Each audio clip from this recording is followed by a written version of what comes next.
So just curious, do you have an open container in the vehicle, or? Did you see an open container?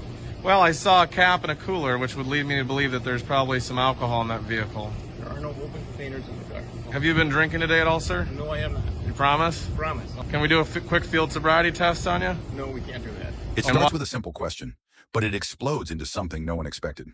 Do you have an open container in the vehicle? The officer spots a cooler, a beer cap, and suddenly the tables turn. In seconds, the driver flips the entire situation back on the police. He demands badge numbers. He questions their integrity. And then he asks them to take a sobriety test. This isn't a traffic stop anymore.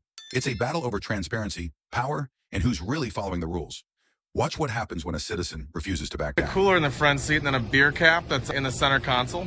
So just curious, do you have an open container in the vehicle, or? Did you see an open container?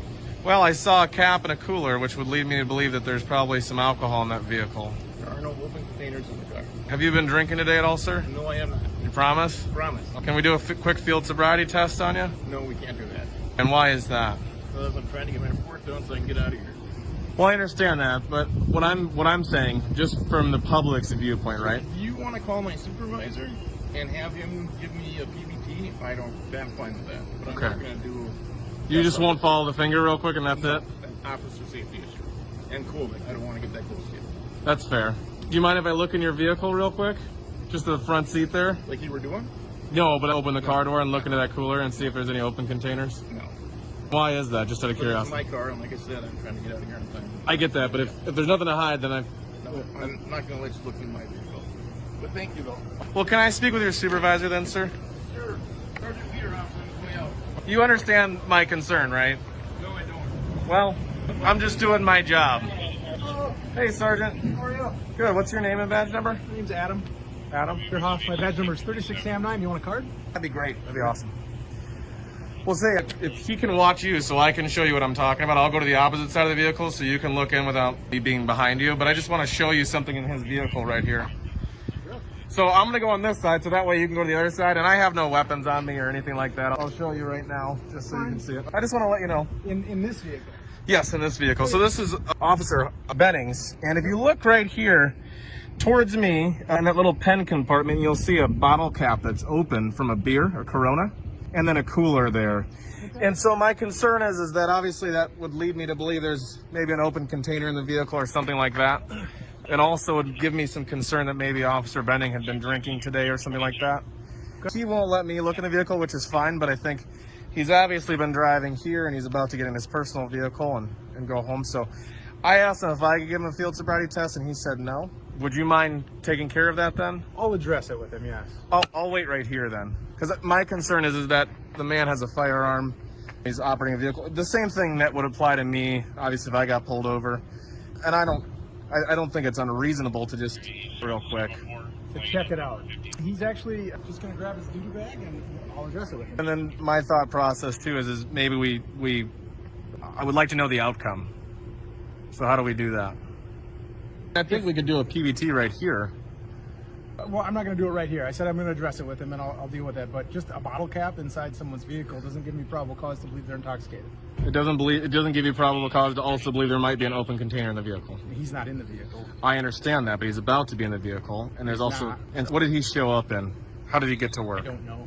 Well, that's the important thing, right? Because he's a police officer with a gun on him, and I totally get it. But then he goes out to the public and enforces the law, and my only concern is I mean, if he's not intoxicated, great. That's good. That's what I want. I don't want him to be intoxicated or have any alcohol in his system at all, because, as you know, that would void his. It's against our policy. Correct. Well, it's against, I think, most police departments, which obviously that's a good thing. But so I just think it's important that we just address that, and then we can show the community that, hey, they take this seriously. Yeah, we do take it very seriously, and I Good. appreciate you being astute enough to bring that to my attention. So Of course. I'll address it the way we see fit, and if you want to stop back and you got my card, you can call I do. me, and I can have a discussion with you about the outcome. So there's no way that you'll do a check to make sure there's not an open container in there, and there's no way that you'll just give him a PBT or do the fingers. No, I'm going to address it with him the way I see fit. Thank you for bringing it to my attention. All right. Well, I Let me know appreciate if it, you have any Sergeant. other questions after Okay. that. Well, hopefully it works out. I'll call back. You willing to take a PBT right now, I guess? That'd be great. Then it would settle it, and I could leave. Because he's been very kind. He's been very nice and professional. What years were you at Fort Venice? Well, I'm not going to say right now. Oh, after I take it, you will? Maybe. Maybe. I'll do that. In fact, Do you know how these work? A little bit. So right now it's just giving us a temperature, doing an air blank. So it's sampling the air I'm breathing right now. That means there's nothing in that sample of Yep. the air. Whatever. I don't care who does it. You can try and figure out how to cheat it, but I don't. That says test, and that means it's ready to go, so he's going to blow it.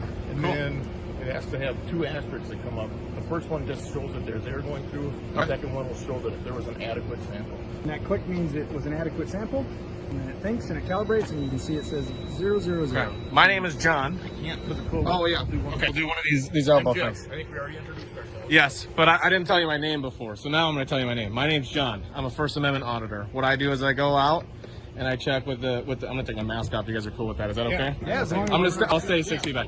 So what I do is I go around to different law enforcement facilities and I check them out. And I'm not trying to hassle you. I didn't think you were drunk, but what I'm going to do is I'm always going to investigate things as much as I can and I release that to the public. Okay? Two things I'll say right now. Number one, you're very professional. You're an outstanding officer. I've met a lot of officers. You were amazing. You were willing, you were honest, you were forthcoming. Like, you were great. I get the annoyance. You should be annoyed. I totally get it. How many people do you pull over and they're like, "Oh, hey, I'm super excited." You know what I mean? I get it. So I'm not gonna make a long speech. I appreciate everything. That's probably I'm trying to use it. Everything how you've been is how every officer should be. You were honest. You had nothing to hide. You did a great job. I appreciate it. The only thing I'd say is maybe we come up with a way for you to address the community in a quicker way. I'll go inside and talk with him, and then I'll give you a call if you want me to give you a call, that kind of thing. I just wanted That's to all. address it with him. I get it, and you should, right? Because you guys are law enforcement, and you have to. There's a lot more that goes into giving him something, if God forbid he were, than it would be to give me something, right? But I'm just saying, you know what I mean? Just a thought process in the future. Well, we'll do an air high five. Thank you guys. Yep. And take care of both of you. God bless you. Oh, that's good. So 2008 to 2013. Oh, yeah. Yep. Were you in the military? I tried, but You decided to serve here. Well, good, because we need people like you. well, thank you. We do. God bless both of you guys. I'm going to put this on YouTube, so I don't just post bad stuff. And if you check out my channel, it's the Rowdy Podcast. I posted good stuff about Edina. I had an interaction with Eden Prairie Police Department. It didn't go the greatest, but we resolved it. So yeah, I did Minneapolis before this whole stupid stuff where, obviously there was a bad officer or a couple bad officers, but I don't think all cops are bad. I want to the reality of it, right? There was some stupid stuff that happened where I would consider that murder. And just when things seem to calm down, it gets even more unbelievable. The driver brings in a supervisor, requests checks on the officer, and demands answers the department clearly doesn't want to give. A single bottle cap turns into a full confrontation about accountability and the same standards officers enforce on everyone else. But what happens next shocks everyone watching. A breathalyzer test, unexpected honesty, and a First Amendment auditor revealing his mission on camera. By the end, one officer earns massive respect, and the entire encounter becomes a lesson in transparency, professionalism, and power held to the same rules. You'll want to see how this ends.